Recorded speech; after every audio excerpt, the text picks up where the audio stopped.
So a day later, I think at this stage we have a top which is flat and braced, but has a lot of cosmetic work that needs doing to it. And so how much of that I'll do, I don't know yet. The huge problem are these hexagon things, because they're hexagon in the sense that they have 6 sides, but they're not in any way regular. So each of these hexagons was built individually. They're all kind of strange. They're longer in this direction than in that direction, and they only fit in the hole, and they only fit, in the opening, and they only fit one way. So they were each done, I think, bespoke, so to speak. They're very fragile, and so any attempt to improve them tends to make them worse. And so right now I think I'm just going to leave them and fill in any remaining gaps with some epoxy, so at least everything is secure and it's not going to fall apart. This one is in particularly bad shape, but I have not been able to find any sort of binding material that is of these dimensions or even close that I could use to fill in the rest. So we're going to move along. The bridge, the bridge originally was only glued here, and a little bit over here on the end, because the wood thickness varies as we go across, so it dips here and it dips here. So I am going to have to do something here before I put the bridge back on to make that wood flat so that the bridge will seat properly. So yeah, quick look at the bracing. So it looks a lot better than it was. As I say, a number of the braces have been replaced. Both of these angular ones are replaced. This one is replaced. Not that one, but this one is replaced. And I think at least one more. I decided not to put these big cross pieces behind these to hold it, because I don't think they're needed. And for these guys over here, they already have a brace holding them from underneath. And because of the large opening, as I said, I've put 2 support pieces there. This long one unfortunately has the grain going this way, but then I didn't have anything wide enough with the grain going that way, but at least this one has the grain going that way. So we shall see, and hopefully the end cap here will hold the rest of it. So there we go, one rebuilt top.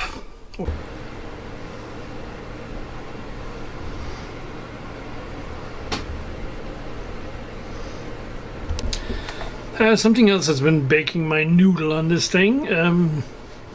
Where these 2 pieces came apart here, one would naturally tend to think this is a center line, but it ain't. So it would seem that whoever put all these pieces of wood together to create the top completely ignored, if you like, this particular seam and put the center line over here. And so if I join the center at the top here with the center of the diamond pieces with the center of this pickguard, this is where the center line comes. It's about a centimeter over from this seam. And sure enough, if I mark the center here where the bridge goes, the bridge is symmetrical about this point, not where the seam is. And why would you do that? Why would you do that? So the noodle baking continues a little bit with this center line confusion. So here is the center of the back of the bowl, and it aligns with the seam which is opened. Whereas, as I said before, when I line up all these different things down the center line would come down around here. And so the only thing I can think of is that when this was made, the bowl was made first and then the neck was put on it, and the last thing they did was the top. And if the neck was slightly off at an angle, so instead of being entirely straight from top to bottom, if the neck was slightly off to the side, then when it comes to doing all the other stuff, they had to shift it over very slightly, and so the bridge is also slightly off to the right here to line up with the neck properly. So what that means is I can't put the bridge back on until the neck is on, and we see how the strings line up. What fun! What fun!